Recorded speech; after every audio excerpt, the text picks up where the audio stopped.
Wagwan people, so it's your girl Sarabeth and I'm back with another video. Yes, you guys interacting with me, liking, subscribing, commenting, sharing, it has motivated me. So thank you guys very much. I really do appreciate the support. And this time around, I want to talk about the topic of social media. The bittersweet relationship of social media. Yes. So, am I the only one that struggles with navigating social media? I know I can't be the only one. I know I can't be the only one. So, let's talk.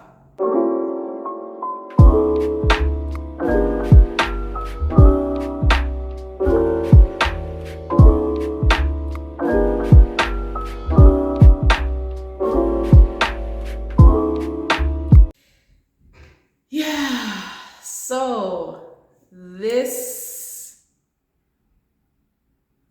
beautiful platform, this beautiful way of communicating, of sharing, of connecting, you know, it it's bittersweet because it can be both positive and negative, and it depends on how well you navigate it or use it to your advantage. So it can be your downfall and it can cause you to lose, sleep. It can cause you to, your relationships to deteriorate. It can cause so much things to go downward, but then it's such a great tool if you use it in the right way to, better yourself and better your life. Some positive connections have come out of social media for me personally, where I think the type of person I am, I'm not really into social gatherings like that. So connecting with people online and meeting people online and networking with people online has been a really cool way for me to, you know, broaden my horizons and, put my talents out there. So it can be a really good thing, but it can also have its dark side. Dun dun dun. So there are hours that I have lost of my life that I will never be able to get back because of endless scrolling on social media. Put like in the comments if you have this problem, if you are guilty of endless scrolling. Some people call it falling down the rabbit hole, like in Alice in Wonderland, like you just end up in a whole different space, a different frame of mind. And I think I need to work on that. And there's so many tools out there that can actually help you work on that. I really have no excuse as to why I still fall into this cycle of endless scrolling.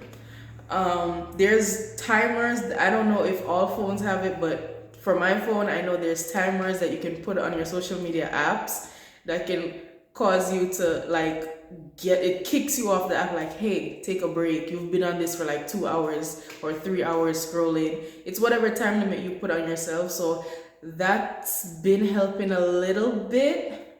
So that's one thing that you can possibly do if endless scrolling is a problem for you. You're not alone. I think one of the things that you can do to limit your social media if it's getting in the way, if you find that it's distracting you from being productive and getting things done, is also checking yourself. Like there needs to be some form of self-check where you go, I'm doing it again, I need to stop, or wait, why, how did I end up here? And then you check yourself and you redirect yourself.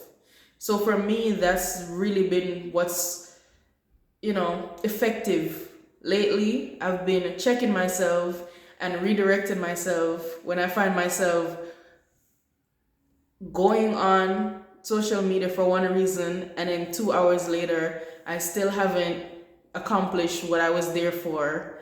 And then I realize, and I'm like, okay, no, you've been scrolling like forever.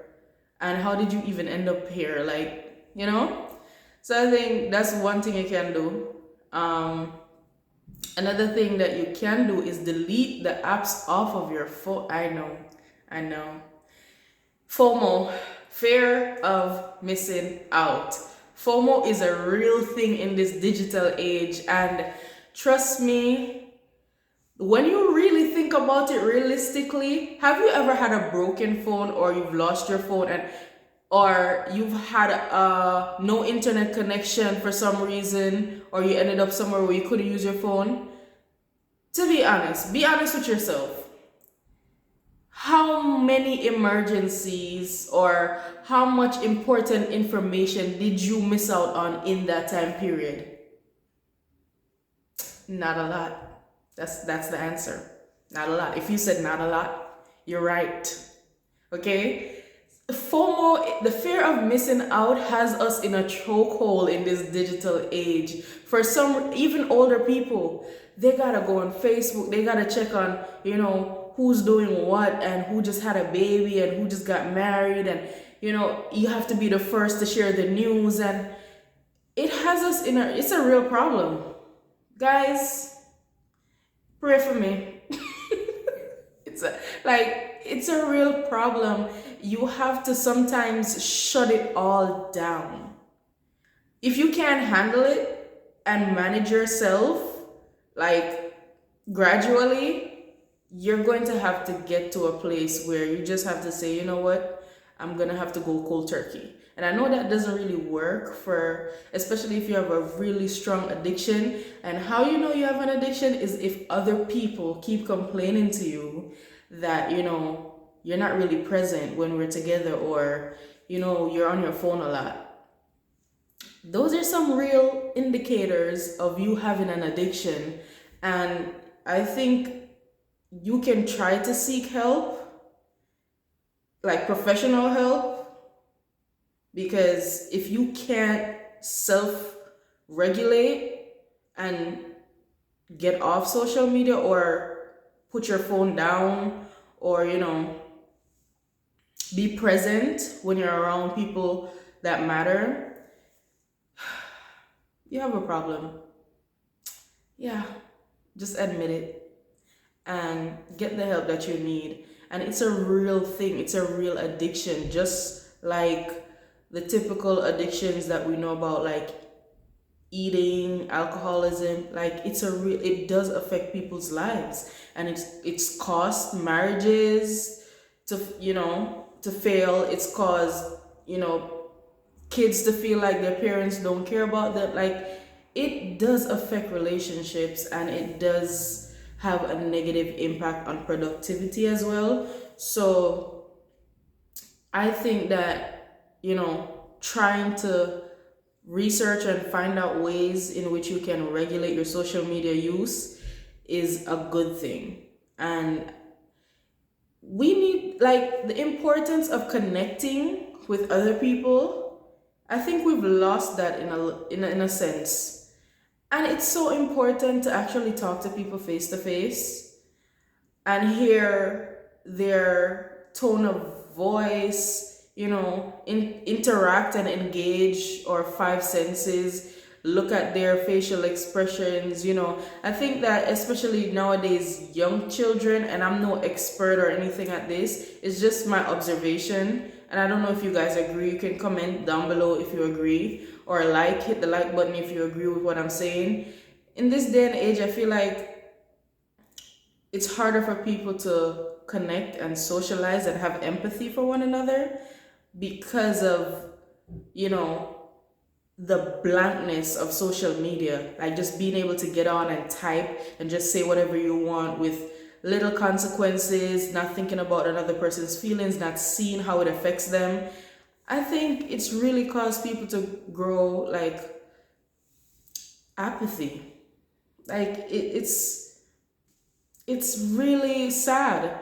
And I think we need to get back to connecting with each other and caring about what each other feel, and just interacting with each other. It does give us as human beings a good feeling when we connect on a deeper level, when it's not just through typing or through technology. Seeing someone, hugging someone, sitting next to someone, feeling their warmth, these things cannot be replaced with social media or with technology.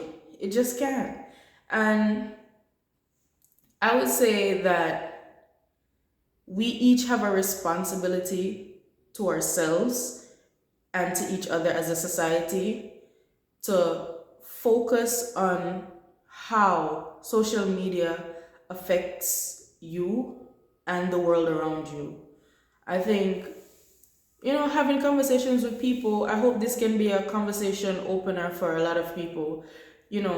If your kids are addicted to social media, if your parents are addicted to social media, if your friends seem to not be able to put their phone down, it's a real problem. You can send them this video and let them know, hint hint, if someone sent you this video, maybe they want to talk about your social media use, or you just being on your phone all the time, or maybe they have someone that they want to share this with because they just like me.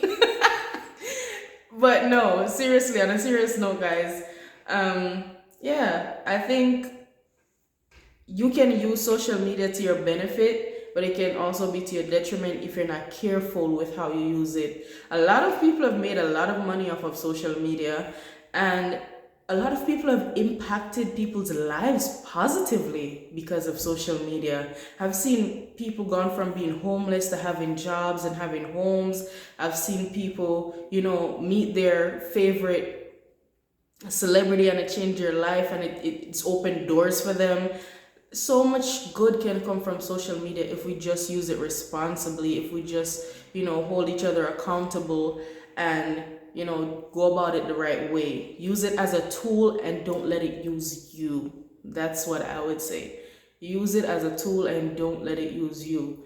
So that's my 2 bit on social media, and I really enjoy social media, and I'm going to continue to work on how I use it and use it for productivity purposes instead of just distracting myself.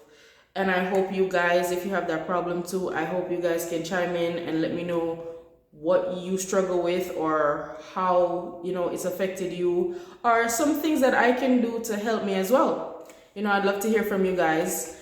Don't